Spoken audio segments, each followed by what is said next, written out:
अब मैं इस पाठ से संबंधित, किस पाठ से, आत्मनिर्भरता पाठ से संबंधित प्रश्नों के उत्तर को बताऊंगी। आप पहले इसको ध्यान से सुनिए। देखें आप, इस पाठ का उद्देश्य क्या है। सही कथनों पर सही का चिन्ह लगाइए। तो आपको इसमें सही जो उत्तर है वो बताना है। पहले का, युवाओं में नई स्फूर्ति भरना।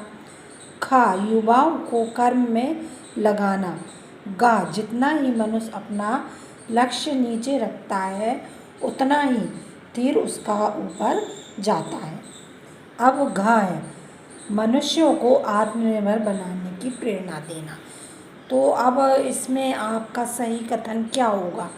इस पाठ का जो उद्देश्य है क्या है, मैंने आपको सबसे पहले भी बताया था कि इस पाठ का जो उद्देश्य है युवाओं को आत्मनिर्भर बनाने की प्रेरणा देना है।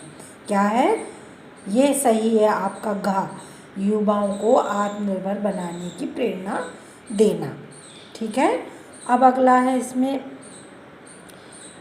आपका निम्नलिखित पंक्तियों का आशय स्पष्ट कीजिए। क्या बताना है आपको कि जो पंक्तियां हैं जे उनका आपको आशय बताना है। जिस प्रकार से मैंने आपको अभी पूरा गद्यांश पढ़कर उसकी व्याख्या करके बताई है कि उसमें सबसे पहले आपको संदर्भ लिखना है, फिर प्रसंग लिखना है, फिर आपको उसका व्याख्या करनी है। तो ये पंक्ति जो है आपकी, नम्रता ही स्वतंत्रता की धात्री या माता है। तो अब आप इसका जो आशय है किस प्रकार से बताएंगे। पहले आप इस पंक्ति को लिख देंगे, फिर उसका आपको आशय जो बताना है, अर्थ मैं आपको पहले बोलकर बता रही हूँ, आप ध्यान से इसको सुने। नम्रता ही स्वतंत्रता की धात्री या माता है। तो लेखक का कहना है कि नम्रता से ही व्यक्ति स्वतंत्रता के गुणों को प्राप्त करता है। क्या नम्रता माने नम्र स्वभाव से ही स्वतंत्रता के गुणों को प्राप्त करता है।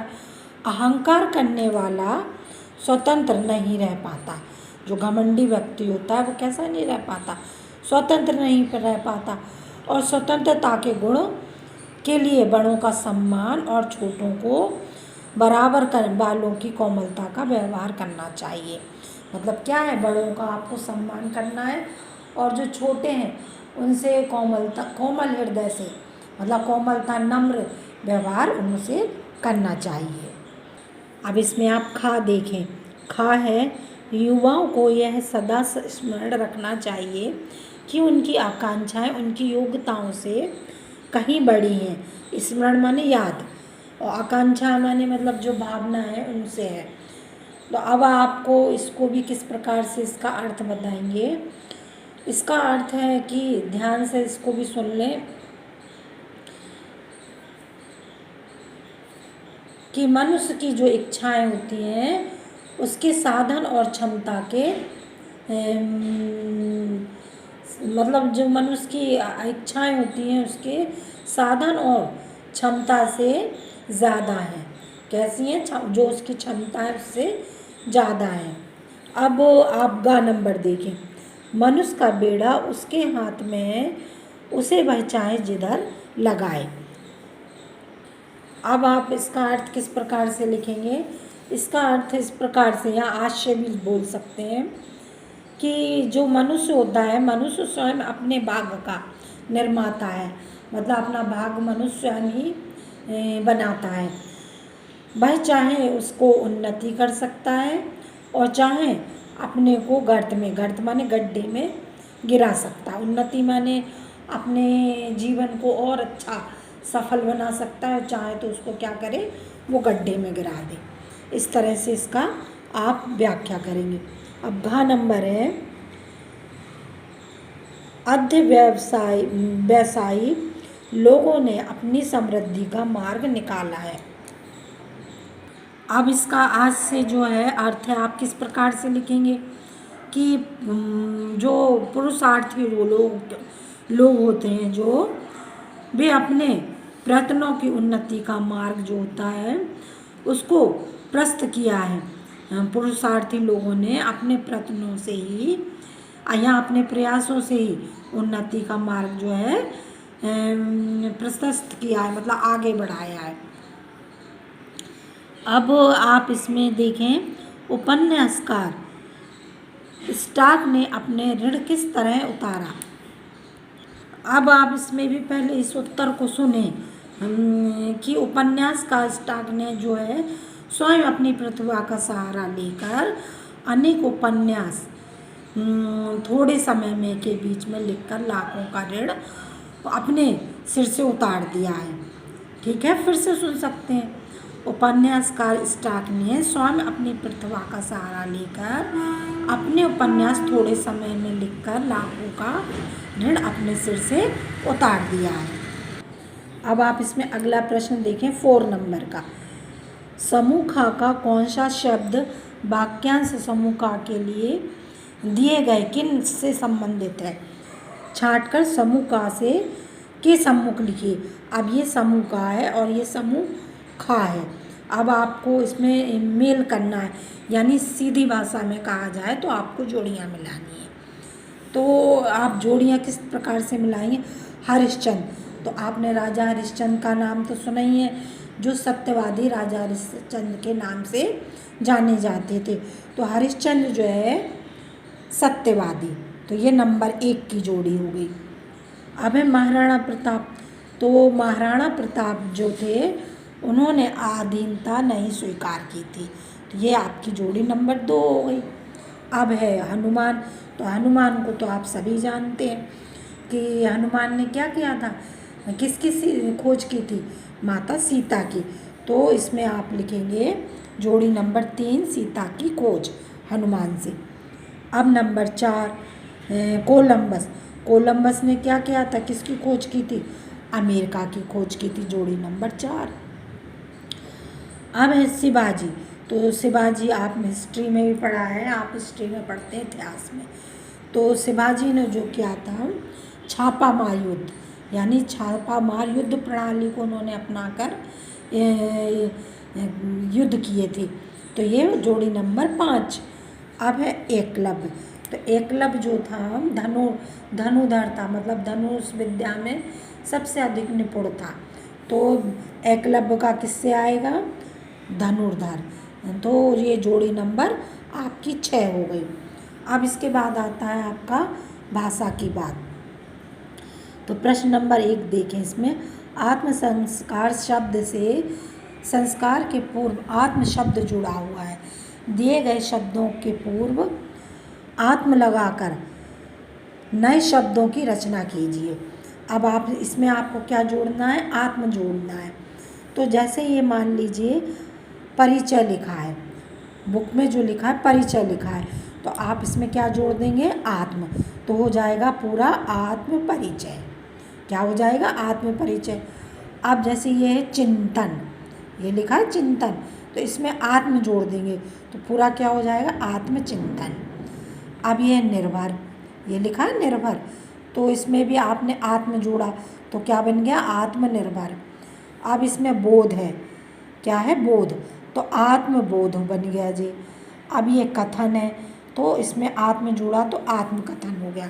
तो किस तरह से लिखोगे, पहले ये वाले जो शब्द बुक में लिखें तो इधर लिख लोगे, फिर जोड़कर आप इधर लिखेंगे। ठीक है, समझ में आ गया आपको।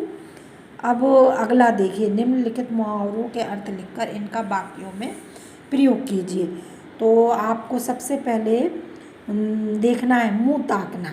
क्या है, मुहावरा मुँह ताकना। मुँह ताकना का अर्थ क्या होगा, दूसरों का सहारा ढूंढना। अब इसका आप वाक्य प्रयोग किस प्रकार से करेंगे, आलसी आदमी दूसरों का मुँह ताकते हैं। ठीक है, अब अगला है अपने पैरों के बल खड़े होना। दूसरा क्या है, अपने पैरों के बल खड़े होना मतलब अपने सहारे रहना। क्या है, अपने सहारे रहना। अब इसका वाक्य प्रयोग किस प्रकार से करेंगे, अपने पैरों के बल खड़ा होना स्वाभिमानी मनुष्य के लिए आवश्यक है। जो स्वाभिमानी मनुष्य होते हैं वो अपने पैरों के बल ही खड़े रहते हैं। अब अगला है दृष्टि नीची होना। दृष्टि से मतलब होता है निगाह, तो इसका क्या होगा, मानहानि होना, मानहानि होना। अब इसका वाक्य प्रयोग किस प्रकार से करेंगे, अपराध के लिए पकड़े जाने पर उसकी दृष्टि नीची हो गई। अब अगला है सिर ऊपर होना। क्या है, सिर ऊपर होना। इसका होगा अर्थ जो होगा गर्व का अनुभव करना, यानी क्या करना, गर्व अनुभव करना। अब इसका वाक्य प्रयोग भी आप किस प्रकार करेंगे, महाराणा प्रताप के रण कौशल में राजपूतों का सिर ऊंचा हो गया। और देखो दूसरे तरह से भी आप बना सकते हैं कि विनय का परीक्षा में सबसे अधिक अंक प्राप्त करना, कैसे उसका सर जो है गर्व से, उसके माता पिता का सिर गर्व से ऊंचा हो गया।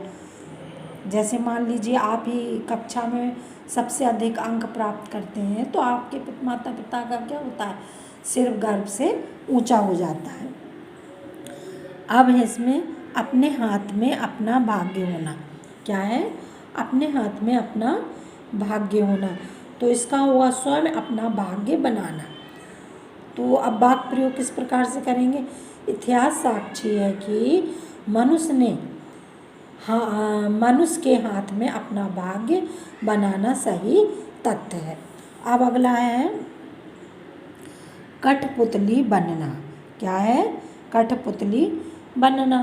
तो इसका होगा आश्रय पर रहना। अब इसका वाक्य प्रयोग करेंगे, वह अपने हाथ की कठपुतली बना हुआ है। अब अगला है हृदय पर हाथ रखना। तो हृदय पर हाथ रखना माने हिम्मत दिखाना। क्या है, हिम्मत दिखाना। तो वाक्य प्रयोग किस प्रकार करेंगे, सुरक्षा कर्मी ने हृदय पर हाथ रखकर आतंकी से लोहा लिया। ठीक। अब आप इसमें तीसरा देखें, जीवन निर्वाह समास पद का विग्रह है। जीवन का निर्वाह समासिक शब्द बनाने पर का, किसका, पर का कारक चिन्ह का लोप हो गया है। का संबंध कारक चिन्ह है, अतः यह संबंध कारक तत्पुरुष समास है। नीचे लिखे समास पदों का विग्रह कीजिए और समास का नाम लिखिए। तो पहला है आपका अहंकार वृत्ति। तो इसको कैसे लिखेंगे, अहंकार की वृत्ति। क्या है, अहंकार की वृत्ति। और ये समास कौन सा कहलाएगा, तत्पुरुष समास कहलाएगा। अब है आत्म संस्कार। क्या है, आत्म संस्कार। तो इसमें आप विग्रह कैसे करेंगे, आत्मा का संस्कार। और ये भी कौन सा समास है, तत्पुरुष समास है। अब ये है आत्म मर्यादा। तो इसका विग्रह होगा आत्मा की मर्यादा, और ये भी आपका तत्पुरुष समास है। अब चित्त वृद्धि। क्या है, चित्त वृद्धि। ये चित्त की वृत्ति, क्या हो जाएगा, चित्त की वृत्ति। तो ये भी तत्पुरुष समास है। अब है राम लक्ष्मण। तो इसमें जो डैश लगा है यहाँ पर क्या आ जाएगा, राम और चिन्ह कौन सा आएगा, राम और लक्ष्मण। तो ये आपका हो जाएगा द्वंद्व समास। ये आपको अच्छे से पढ़ना है, आगे चल के आपकी कक्षाओं में 9th में आपको 6 समास पढ़ने हैं। तो अभी आपने पढ़ा तत्पुरुष समास। अब आप इसमें देखें प्रश्न नंबर 5, स्वतंत्रता का विपरीतार्थक है। विपरीतार्थक माने विलोम, यानी उल्टा। तो स्वतंत्रता माने होता है आज़ादी। क्या होता है इसका, स्वतंत्रता माने आज़ादी। तो इसका उत्तर क्या आएगा, आज़ादी, परतंत्रता और स्वावलंबन। तो आज़ादी का क्या आएगा, परतंत्रता। क्या आएगा इसका, परतंत्रता। ये इसका सही उत्तर है आपका, परतंत्रता। ठीक है। अब आपको ठीक से समझ में आ गया होगा। मैंने इस प्रकार से आप लोगों को इसकी अभ्यास प्रश्न जो है पूर्ण करा दिए। आप इसको ध्यान से इस वीडियो को सुने और इसका जो उत्तर हैं उनको ध्यान से याद करने की कोशिश करें, और सही गलत जोड़ियां हैं उनको भी पूर्ण करें। और इसके बाद में आपको इन प्रश्नों के उत्तर भी लिखने दूंगी गृह कार्य में।